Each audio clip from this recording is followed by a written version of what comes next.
This is a show about getting spooked for fun, and neither one of the hosts are associated with the attractions discussed in any way, except for those skeletons in Devin's closet. Some topics may go from ghoulish to ghastly, so viewer discretion is advised. Welcome to the Great American Scream.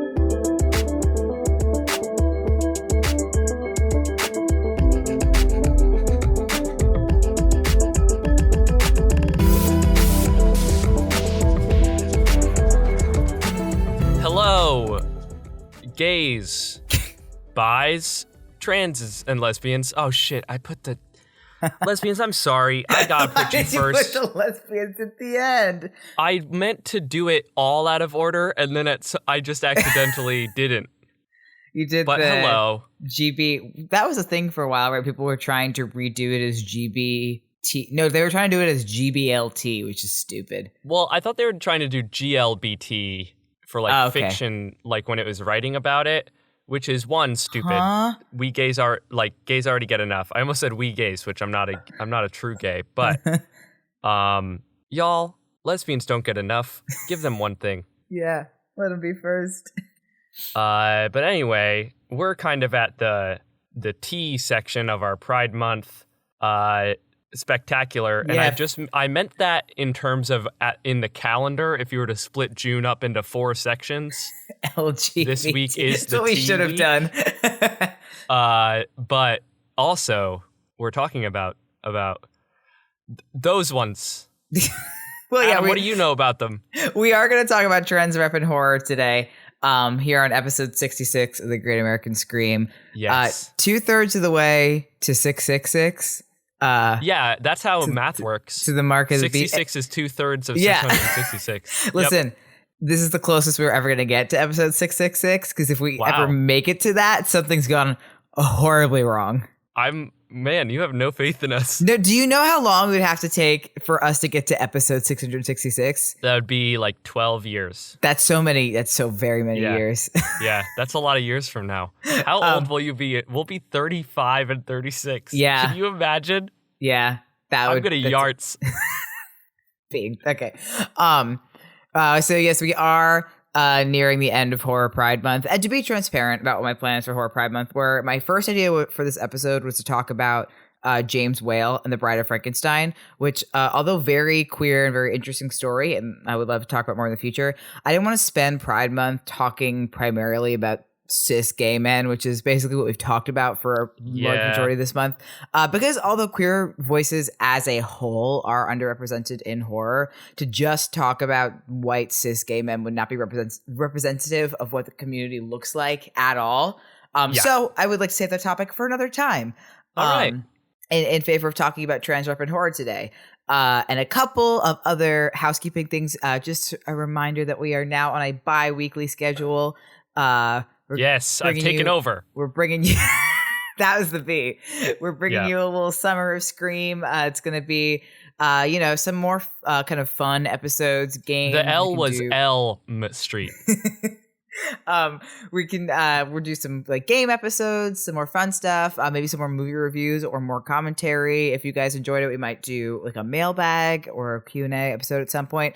With the more research heavy episodes coming back in time for spooky season, we're gonna kind of surf over the summer, but we're skeletons is how I made it scary.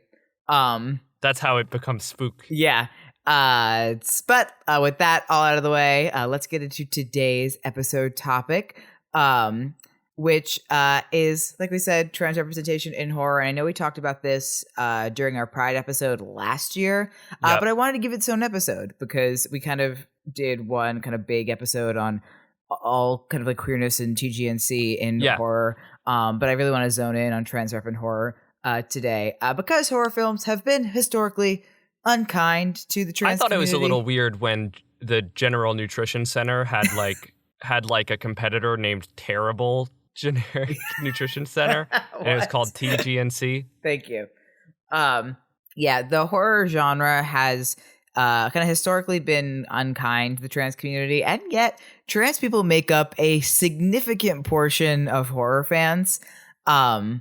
So it's the Disney villain mentality of when you make the the trans or gay or black characters the best characters because they are having the most fun. Yeah.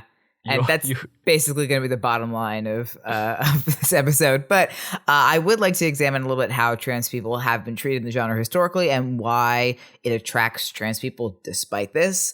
And of course, as a disclaimer, as two queer people and one trans person, these are our views and opinions and interpretations of the films and the readings of these films. We do not speak for the whole community, definitely not. And not everybody thinks the same way about these films that we do. So yeah. Listen, we all know that anything we say from this point on can and probably will get us canceled by someone. And we just all need to understand that that's the world we live in, and it sucks. Yeah, we do not, I do not speak for the entire trans community. These are my opinions and readings as a trans person watching these movies. Yeah. With that out of the way. And as a person who has a literal degree in, you have a Bachelor of Fine Arts, you are in some way qualified to talk about these things, not just as a trans person, but as, a person who does art. Yeah, as are you, just not as a trans person, just only as a person with a BFA. Yeah, I only got the first one, yeah. So yeah, let's dive in. So we talked in last year's Pride episode a lot about the Hays Code. My drag name. Which, ladies and gentlemen, welcome to the stage. Hays Code. About how the Hays Code kind of changed the landscape of the film industry for a really long time, specifically regarding queer and trans people. As being trans would have fallen under the, quote, abnormal sexuality umbrella that the Hays Code banned. This did not necessarily prevent cross-dressing on camera. In fact, cross-dressing in Hays Code era films happened a lot. Right, but it was Hays Code, so it had to be portrayed as bad. Exactly. So, for example, Some Like It Hot is a film that came out under the Hays Code. And whether or not this film is an allegory, offensive, inconsequential, or just subjected to trans-coded readings is an entirely other kettle of fish. Yep. But cross-dressing in film was pretty common for all genders under the Hays Code. But it was almost exclusively played for comedic effect. And again, whether or not cross-dressing for comedy is okay, entirely different podcast, whole third kettle of fish. Yeah, and it should be said that Some Like It Hot specifically was later in the Hays Code and was specifically made in spite of the Hays Code. Yes, it was meant to be on the more risque side. Right. You would expect that if somebody was cross-dressing in another film, they would be punished like the Hays Code wanted to happen. But in Some Like It Hot, they're not. They're just running from the mob. Some Like It Hot, again, we can talk different podcasts to talk about whether it's offensive or whatever. Yeah. Great movie and hilarious movie at times. Yeah. And also, to just put out there, is cross-dressing the same as being trans? Of course it isn't. But cross-dressing in film in the pre-modern era was read by a lot of audiences this way, despite the way, especially that audiences during the Hays Code would have viewed these films with a very binary idea of gender. Yeah. That didn't cross over to the point of being oh, cross-dressing just means a person who identifies as one gender dressed as another. They to them, it became a trans or queer-coded reading, right? Just from an audience perspective, right? We also, in film as well, when you see a character on screen, the way they look is literally, it becomes a part of the symbolism they represent because they're not a person; they're a recording of a person you're watching. So they're it is often shorthand for being trans, whether or not that was purposeful or read by the audience. There's no way to separate the movements of people who cross-dress and trans people and people who don't subscribe to a gender binary, especially at that time, because the understanding of gender and gender performance and dress was totally different than it is now. Yeah. And there are still people alive who remember that shit, and they're so much fun to talk to. And it can still, even, and pretty much almost all the movies we're going to talk about today, of course, do not feature an actual trans character, but a trans coded character or a character that cross dresses or whatever. And that can still contribute to harmful tropes, even if it wasn't the intention. And in fact, a lot of these films try and go out of their way to say, no, this is not a trans person. This is X, Y, and Z. But it's so much about the way the audience reads it and the way the audience has been kind of trained to read it that contributes to these and what the character tropes. symbolizes on the screen. Yeah. And the way that trans people have been treated in pretty much all genres of film has never particularly been nuanced or deep. Except in All in the Family. Beverly was great and she was good. Yeah. But in a lot of big major film, we kind of see it to fall into these four kind of main camps. And again, not necessarily saying that the movies I'm about to talk about are good or bad movies. They just have a very specific way of viewing gender and gender presentation that can affect trans people or the way that they're viewed in film. Yeah. So the first one is gender as something to overcome. Think of like Mulan. With movies like this, or basically any film where somebody disguises themselves as another gender in order to overcome some obstacle, join something where only men are allowed, because it's almost exclusively in this cis women disguising themselves as men. It's right. For these kind of movies, it's never really the other way around. Except in stuff like Some Like It Hot or in White Chicks. Well, White Chicks is one thing, but I don't think Some Like It Hot as gender is something to overcome. I would actually treat that more as the second thing, with gender as the punchline, which is movies like Tootsie and Mrs. Doubtfire. This is usually, and I would think Some Like It Hot, this is usually the other way around of the previous type, being almost exclusively men disguising themselves as women, and man must deal with what woman goes through, hijinks ensue, ha ha ha, it's very funny. Right. I think both of these are kind of the same genre because they make the same comment about gender itself, of that, like, if you becoming a man is seen as overcoming womanhood. Exactly. And becoming a woman is seen as, like, losing your manhood. Yeah, exactly. And, like, it's no coincidence that the way that the gender, like, crossover is in these two, or the way that they are. And I personally think that Tootsie and to an extent Some Like It Hot are way more guilty of this than Mrs. Doubtfire is. I think Mrs. Doubtfire kind of gets a bad rep in this, but again, different podcast. The third one is gender as tragedy, which is, I think of films like Boys Don't Cry, Dallas Buyers Club, basically any film with explicit trans suffering or trauma to make a point, usually as either an advancement for a cis main character or to teach the audience that transphobia is bad. Yeah, but in a, like, look at us, and cis filmmakers doing a good. Yeah, and what's so disappointing about these movies a lot of the time, besides the fact that the trans people in it are pretty much exclusively played by cis people, but one of the most upsetting things about it is that it's like in Boys Don't Cry, like, the hate crimes or the things that happen to the trans characters in these movies are treated as almost inevitable, like they're gonna happen no matter what, whether it's illness like in Dallas Buyers Club or assault like Boys Don't Cry.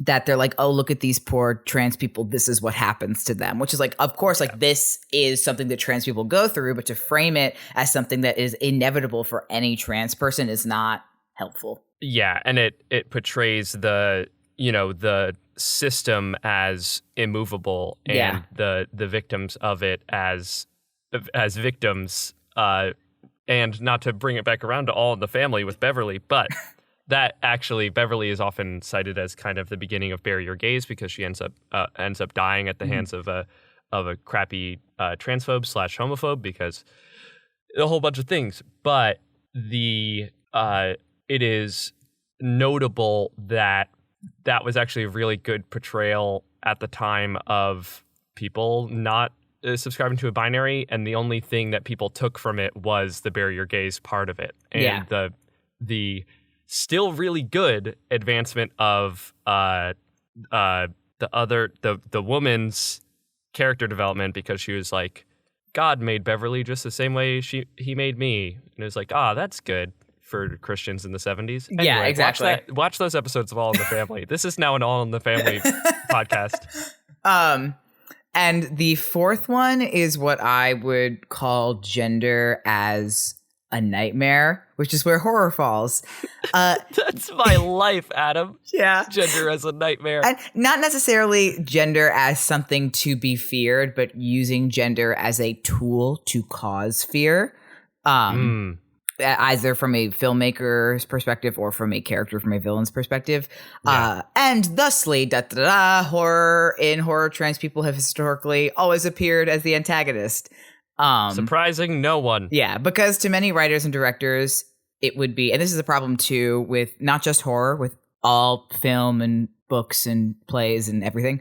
This is the problem with everything, is that many creators, writers, directors feel it to be inconsequential to have a trans protagonist, because a lot of these cis creators feel like having a trans character in your work means that you are somehow commenting on gender or sexuality because your protagonist is trans or your whatever character is trans. Like, oh, you're making some kind of statement on sexuality, on gender, or you are trying to make this like a queer film or a trans film by having a main character that is trans, which like is, you don't have, it does not have to be this way. Like a character can be simply and trans.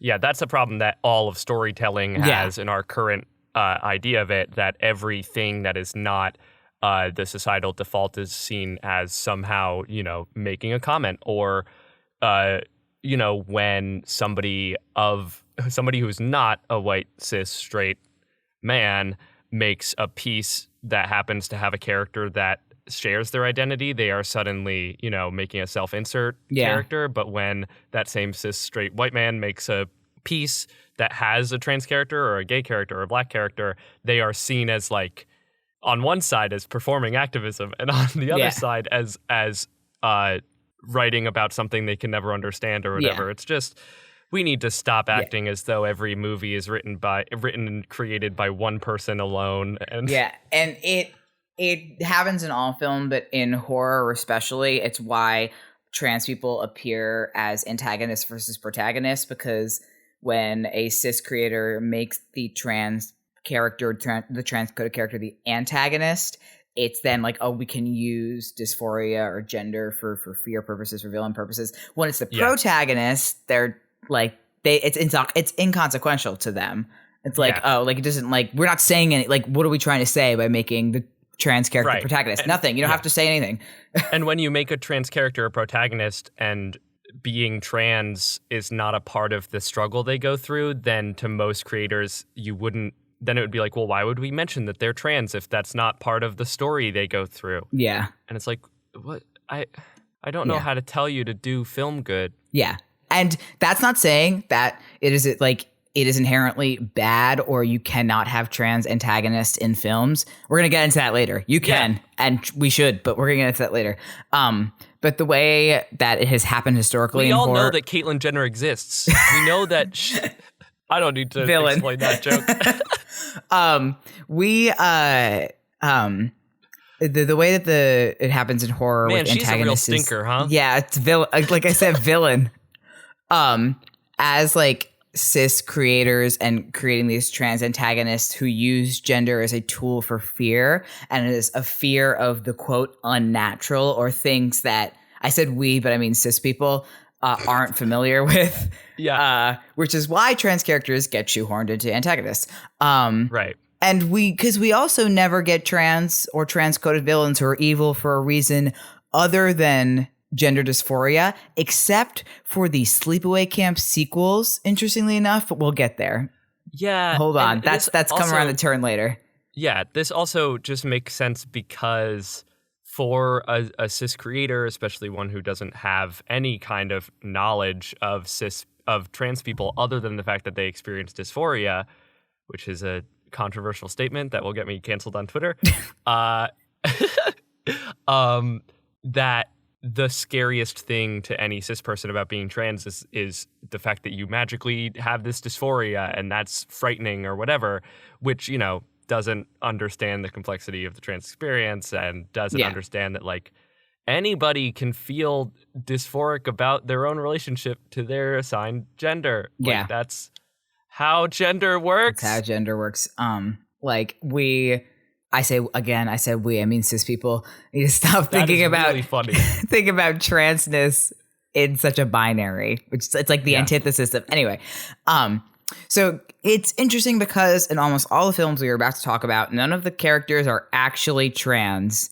They are usually, most of the time, men who are cross-dressing as women that get read as trans. Either by people who either don't know that it's intended to not be trans and they want to use that to like degrade the film or to further their transphobia, or by modern like queer theorists who want to, in an act of reclamation or an act of retroactive analysis, read the character as trans. Yeah.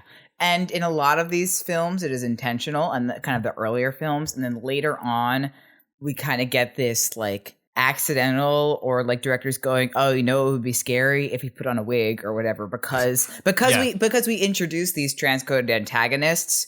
People who write horror and make horror began to recognize like cross-dressing as a fear tool, and it no longer became about gender dysphoria. They were like, oh, just having the killer. Like I think of one of the Texas Chainsaw sequels where Leatherface is in like a dress and a wig for half of the movie for not any particular reason other than I think the directors were like, oh, that would make it scary if he Art was the Clown does the same thing. Yeah, in Terrifier. In Terrifier, and we've talked about it. You know that the everything in horror at some point gets boiled down to shorthand, that, you know, if you just have somebody walk very slowly, you get the impression that maybe they are, you know, unyielding and untiring like the best zombies. Like everything becomes shorthand. Yeah. And that's just also film's problem. Yeah. Hey, film, stop doing that. And because there's still a huge portion of society that does not understand or fully understand what being trans means, especially in horror films where mental illness and dysphoria get discussed a lot and often discussed badly, like not in a forward-facing manner, audiences are going to keep conflating these two things. Right. And it's still harmful even if it isn't intentionally malicious. Of course. And two things here. One, would you say that we live in a society? And two, you know, when we're talking about shorthand and we're talking about how the general audience, which is generally we're not even talking about the actual audience. We're talking about an assumed audience, which is assumed to be not even the numerical majority at times, like always assumed to be white, to be cis, to be male, to be straight, because, you know, the other assumption is that they have no mental illness and they have never experienced any kind of feeling that makes them feel like their gender is something more complex than a binary. Yeah. And that's what bad horror plays on, and what even good horror sometimes incorporates is anything that is different from what an audience member knows to be the default way of life will be seen as scary, which is also how horror as a genre is a commentary on, you know, how society imprints what is default. Yeah, exactly. And whether or not the character in question is trans or just cross-dressing is not important to most audiences. The character is just the other, quote, and therefore invokes fear. It they like most audiences will not look into it, which is with as much nuance as we are. Yeah. So we have to say that a lot of audience members will understand that it is more nuanced because people are actually smarter than we give them credit for. It's just as a layman audience. As like the mass. So we kind of have to start by talking about Psycho, 1960. All right. Which, although it was not technically the first appearance of a cross-dressing antagonist in a horror or a thriller, that honor actually goes to another Hitchcock film, Murder, which came out in 1930. What a great name. Murder, exclamation point. Hey, it is. We're just a little service announcement for you, big T-gas heads. If you listen to last year's Pride special, this part may look a little familiar. Yeah. We are going to reiterate a couple of same things, but it's for a different point. So Psycho, although not the first, is by far the most impactful on cinema as a whole, especially in the horror genre, because it basically invented the cross-dresser as killer trope that we talked about last year. So quick summary of that. Norman Bates, who is an iconic horror villain, like beloved and iconic, is creepy because of the overwhelming love he has for his mother. and he wants to be her in order to keep her alive well after her death. And he does this by dressing up as her. Norman also heavily queer coded. Right, which comes from the idea that when homosexuality was defined as a mental illness, it was often also associated with Freudian, but not said by Freud, because Freud was actually very pro-LGBT people. Freudian ideas that people become gay because they had a bad relationship or an obsessive relationship with their mother. Yeah, the idea of like effeminate men or men who are not masculine enough or whatever. And when this reveal happens of that the mother the whole time has been Norman dressing up as her, there's a conversation between the district attorney and Simon, and the DA goes, he's a transvestite. And Simon goes, not exactly. A man who dresses in women's clothing in order to achieve a sexual change or satisfaction is a transvestite. But in Norman's case, he was simply doing everything possible to keep the illusion of his mother being alive. So, like, we even say so in the context of the film that Norman is not trans. They use the term transvestite, which was understood to mean the same thing that transgender means to us today, even though those words do have different meanings, but language was different. Yeah. And the phrasing of a man who dresses as in woman's clothing is a transvestite is also like not, even at the time, would not have been seen as technically correct, but it's a DA or it's Simon talking about shit he doesn't know about. Yeah. And so they go out of their way to say, no, he is not a trans person. He's just loves his mother. But of course, that's how audiences are going to read it, despite whether or not you say it. Yeah, this is not to bring up a transphobe in an episode about transness, but when in your final book, you're like, actually, Snape was a good dude who did real good stuff. But the whole time he had been like really mean to children. Like, you can't just say in the footnote of your like AO3 Goodreads that actually this character is not a 13-year-old girl, it's a 5,000-year-old dragon. Yeah. Which makes it okay. It doesn't make it okay, no. Brenda. Brenda K. Rowling. And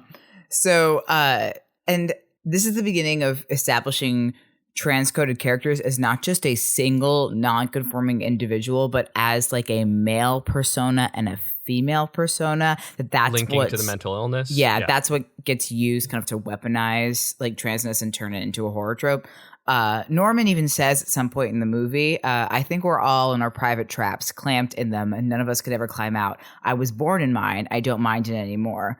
Like, it when you read into it, the way that we are becomes very nuanced is that Norman cannot perform gender, like, quote, normally, and his trap is having to conform to these strict gender rules and expectations. But that is giving this movie a little bit more credit than yeah, probably. Yeah. It's due. And, you know, the language of trap, which one is a thing still in modern LGBT context, but not even on that level. Again, whole other podcast to talk about that, because that's problematic anyway. Mm-hmm. But it harkens back to this idea that is said in Dress to Kill, which we mentioned last year, of a trans person is one gender trapped in another's body. Yeah. Like this idea that Nightmare on Elm Street Part 2, that like there's another person trapped in you, which was also a thing about gay people. Yeah, like it's not you, it's something else. It's somebody else within you. Yeah.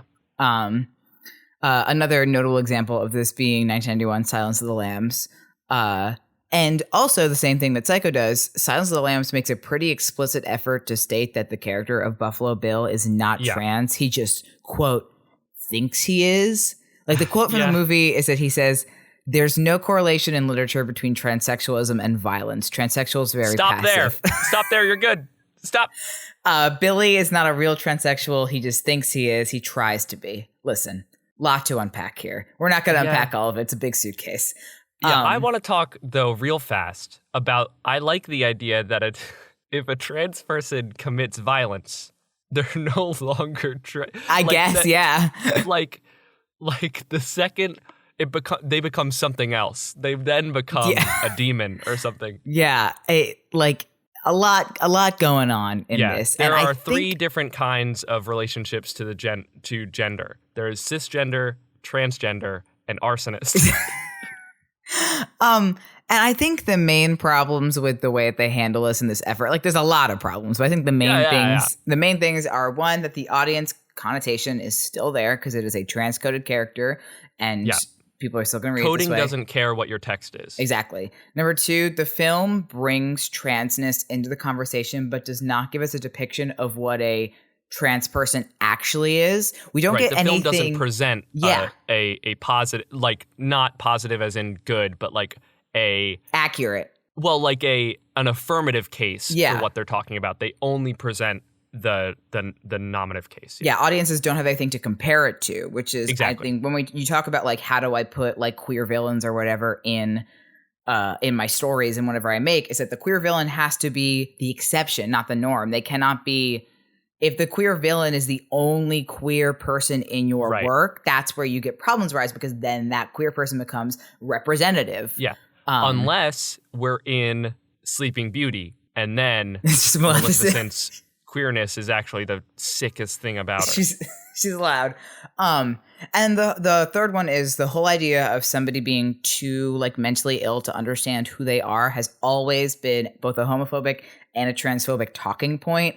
And we should I believe right now, maybe in like a post-transphobia, post-homophobia world, right now there is no way to use that idea in like a nuanced way. It's just like we've already messed it up so much. Maybe in a conversation with one human being, but not in a movie.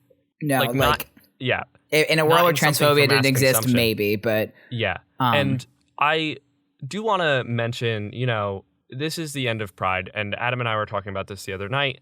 I think that, going through our history like this is obviously important every year, and it is always interesting to me as a bi man who, did not experience a lot of homophobia in his life, but, tries to be an active ally of the fights going on right now, how clearly linked. There are discussions online that we've had in the past few years about the shared struggle of LGBT people and why we are the community that we are, and why specifically our letters have formed a political coalition that's fighting for our rights. And when you go back and even look at movies that are coded to look like us and act like us, there is so much shared, I don't want to say victimhood, there's shared attacks that so many of these attacks against trans characters or things about trans people that are used to demean them are the same things that were used and not so much used today to attack gay men and gay women in earlier times, specifically in the 20th century. And so and this has come up multiple times when we're talking about, the trans ban in the military. Literally 20 years ago, we were having the same argument about gay men in the military. These are the same attacks, and that is why we're a political coalition, because we might not all have the same exact struggles person to person. We may not even between groups have shared struggles, but we do share in the fights because at some point they're the same fight. And I just think that's nice to notice. That's my little mid-podcast sweet thing. Yeah, that was nice. We're going to talk about sleepaway camp now, but that was nice. Hell yeah. But yeah, and sleepaway camp of these is probably, I call sleepaway camp the big one. Sleepaway camp complicated. It is a beloved and iconic entry into the 80s B-movie slasher trend. It is one that has stood the test of time that people still love. And it is one of the most blatant and famous films to use the transgender killer trope. Yeah. So spoiler alert for the famous twist ending of this movie. The film follows Angela, who is orphaned and taken in by her aunt after her father and twin brother Peter were killed in a boating accident. And then she attends a summer camp with her cousin when campers begin vanishing and being killed. And at the end of the film, it reveals not only that Angela is the killer, but she is actually her her twin brother Peter. And that when her aunt adopted her, she forced her to live under Angela's identity because she wanted a daughter instead of a son. I'm also using her for Angela because that's what she uses in all the films. Right. And it's implied that her struggle with gender dysphoria is what led to her becoming a killer. And the way they reveal this is both the most iconic thing about this and the most harmful thing about this. And the most camp. Yeah. Again, pun not intended. With a naked Angela, revealing that she is in a masculine quote quote body with a penis standing and like moaning, and that's the end of the movie. Another character goes, "Oh my god, she's a boy." That's the end of the movie. That's it. Yeah, which what a line to end on. This effect was achieved by having a male body double wear a mask of actress Felicia Rose's face, because they originally were going to put this. I'm sorry to be blue on this podcast. Wow. They were going to put a big fake penis on this poor girl, and her mom said, "Absolutely not." Come on, Mom. But that's not important. And this movie is so fascinating because it is up there with one of the most harmful depictions of trans people in horror.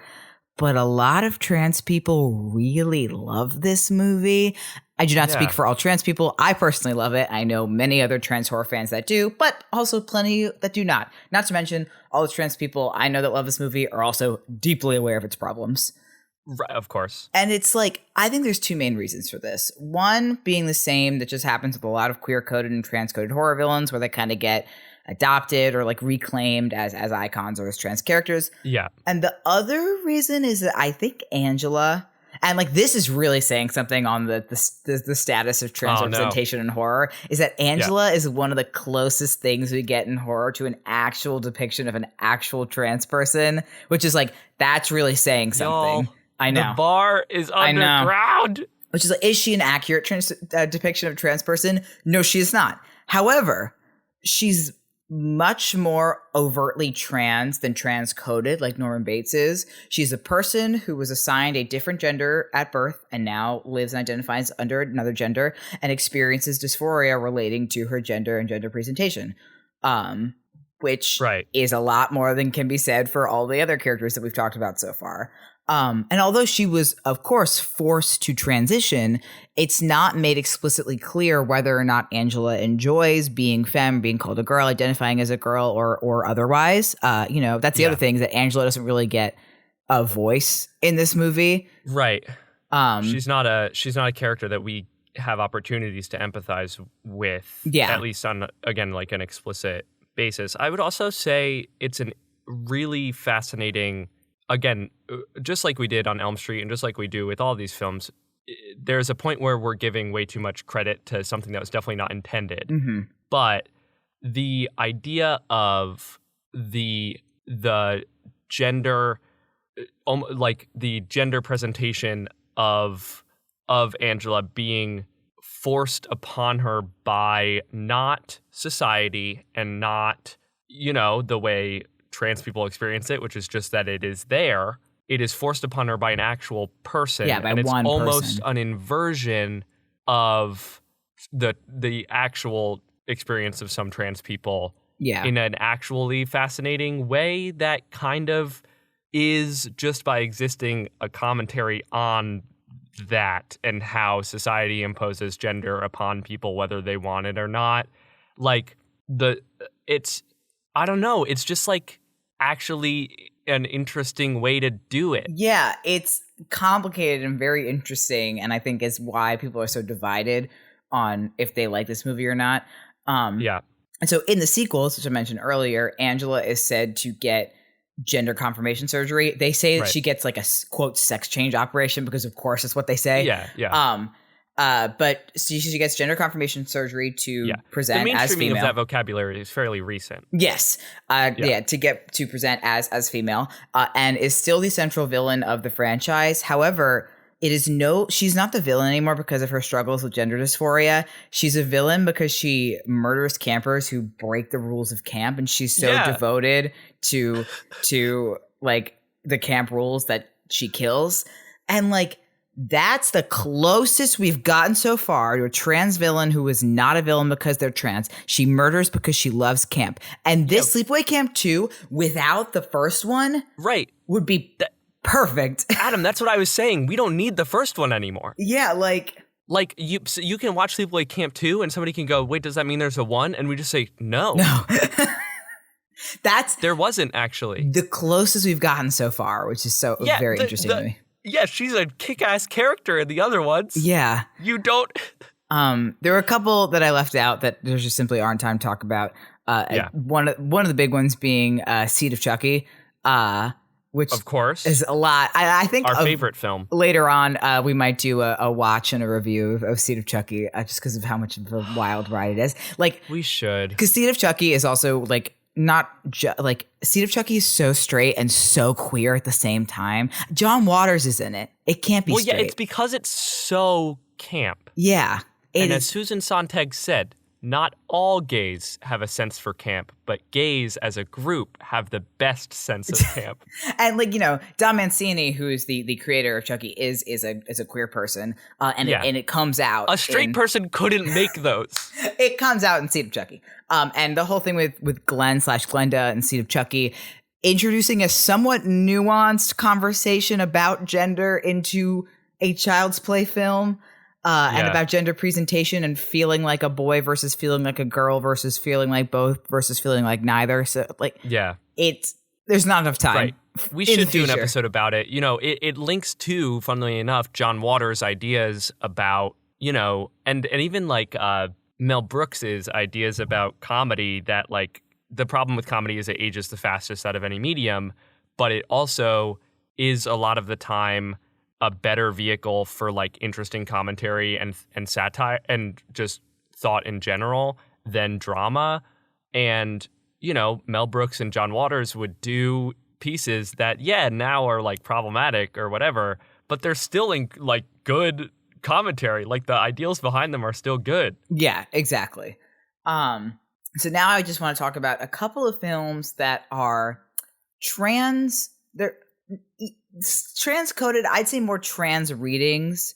They're not transcoded overtly in the way that like Psycho is. Yeah, but this is the queer theory part of the podcast. Little queer theory section. Now, because trans people are so starved for representation, this is often what we have to do. Just reading films a certain way. Hey, LGBTs, you know how you do this with everything? Yeah, we're going to do it right now. Trans people really got to do it in horror. Yeah, and there are certain subgenres or tropes in horror besides the trans person as killer trope that trans people have seen themselves in. Right. First one I want to talk about, and this one was interesting that I actually read an article about the queer reading of this film, was An American Werewolf in London, which came out in 1981. Very interesting film to do a trans reading of, but hear me out. If you haven't seen it, this film is a horror comedy.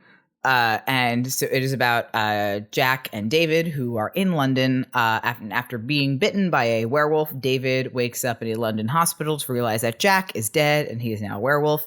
In fact, he is the last werewolf. And an undead Jack explains that he remains in limbo until the curse of the werewolf is wiped from the earth. Hence, David must die. David goes on this like chaotic spree in Piccadilly Circus. Gets surrounded by police. This nurse who's been romancing for the movie, Alex, confesses her love to him before he is shot.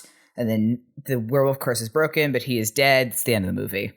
It's funny, right? Hilarious. So a real gut buster. Werewolves by nature and just the way that they've been depicted in forever are outcasts, especially the way that this film treats them. A werewolf is a disruption of normal moral and social order in society. And there's also this idea of the werewolf transforming at night and being a seemingly normal person who walks amongst everybody else during the day with some secret, nobody knowing the truth about their curse. Yeah, we've talked about this before, I believe, that a lot of these horror monsters can pretty easily be placed onto it within queer theory pretty clearly. Yeah. And it kind of does the same thing that Nightmare on Elm Street 2 does in this regard. A heterosexual romance becomes the solution to the queer monster. Just let the werewolf kiss the ghost. Yeah. I mean, that's the other thing, is that their relationship, especially since it happens in secret, I digress. Have the ghost come out in Piccadilly Circus and be like, I love that wolf man, and then they shoot him, and then the ghost goes away. What takes this film kind of into the And then we see them up in heaven, and then they ride a big pole down to hell like Lil Nas X. What takes this film kind of into the transverse, as you will, is the body horror. Welcome to the transverse. It's the body horror. Body horror is very representative of transness in the genre, because horror is one of the only genres where we see bodies in a transformative state and bodies moving and in transgression and changing. And to see a body exist in that state as something that can be changed is exciting, even in a horror context, because we don't really see it anywhere else. Yeah, a physical representation of the kind of existing in some kind of space between or outside of your, at birth assigned sex. Like, it makes so much sense that something like that would... It makes sense that in friggin' Alien you would get that. Like, yeah.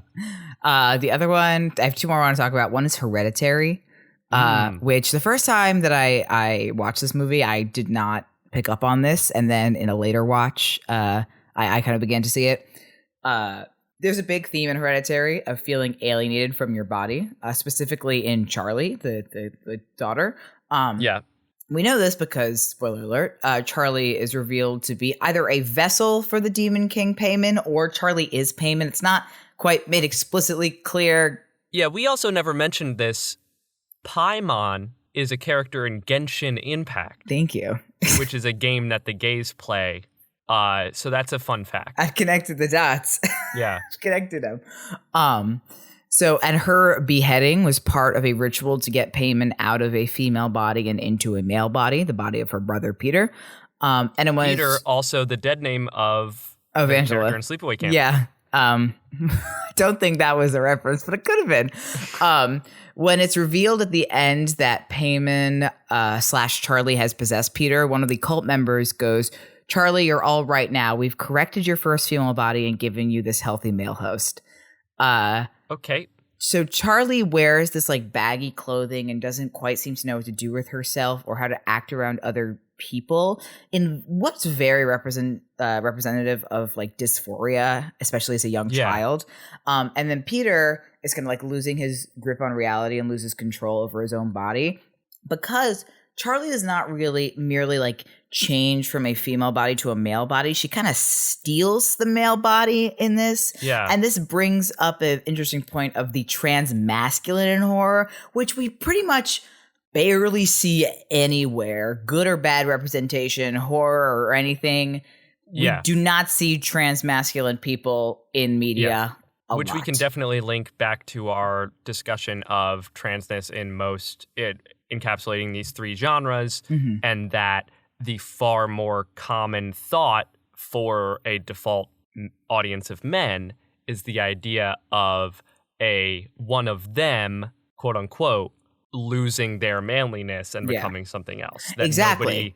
That the cross from woman to man is something done is far more difficult and doesn't happen as often. And when it does, it's this like it's a masquerade. Yeah, it's almost treated as destruction. As like in Hereditary, the female body, Charlie, is destroyed to create the male body, Peter, and is therefore not virile, unable to reproduce, taking something away from both women and men, which is a reflection of the fear of the transmasculine that a lot of people have, especially from their own families, with the whole thing of like, oh, if you transition, if you take testosterone or whatever, you won't be able to have children, which is like valuing the life of a hypothetical future child over that of a currently living trans child. Yeah.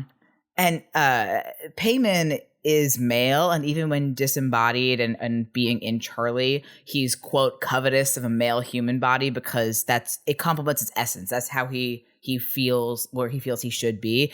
And his journey to find it is what drives the film's terror and what makes the film scary. And I think it's very interesting to kind of bring that into discussion with this movie. It also plays into the two different identities in the same body problem, but I think it more is modern interesting both as commentary and as something unintentional and as a reading. And then finally, I want to mention Reanimator, not just because it's one of my favorite horror movies. It is, but I really think it can and should have an explicitly trans reading in Herbert West. Okay, sure. In our main character. Okay, here's the thing. Yeah, throw it at me. Herbert West. His whole thing is that, he's got the reagent. He's trying to reanimate the dead. He's successfully reanimating the dead. And he has this very Dr. Frankenstein kind of God complex going on. And the focus is on what he wants to gain control over. Basically, he wants to spit in God's face and go, I make the rules now. And isn't that the gayest thing you've ever heard? That's the thing. And like, there's a monologue that he does in the second one, in Bride of Reanimator, which is even more. Y'all. It's good. Great It's good. name. Third movie, not good. Beyond Reanimator, not good movie. Don't watch it. Watch the first two, though. When somebody calls his work, he's very like prideful of his work and his overcoming death and the control he has over these bodies. And somebody in that movie calls it blasphemous. And he says, blasphemy before what God? A God repulsed by the miserable humanity he created in his own image. I will not be shackled by the failures of your God. I have taken refuse of your God's failures and I have triumphed. And like, I make a joke often about like every trans person should get I will not be shackled by the failures of your God tattooed on their ass. The kind of very triumphant idea. What's the Patreon goal, Adam, that we have to get to for you to tattoo that on your ass? Oh, it has to like $1 million. Like, okay, when I give up acting. But like the very kind of triumphant kind of trans reading of being self-made and having this control over your body and over what your body does and becomes is something we don't really see a lot. As often, transness is depicted as something to overcome, not just an idea of, to not be trans anymore, but like transness and like the goal being to be like mistaken for a cis person or to read as cis or whatever, and to alternate that with this kind of reading of like, no, I created myself and the way that I am right now is all because of me is very interesting. I would also link that back to when we were talking about the shared roots of fear about being transgender or being gay or being mentally ill. That, you know, the first time I ever felt good about being a person who has like ADHD and depression was like a Tumblr post that was like, if you can't make your own serotonin, store-bought's fine.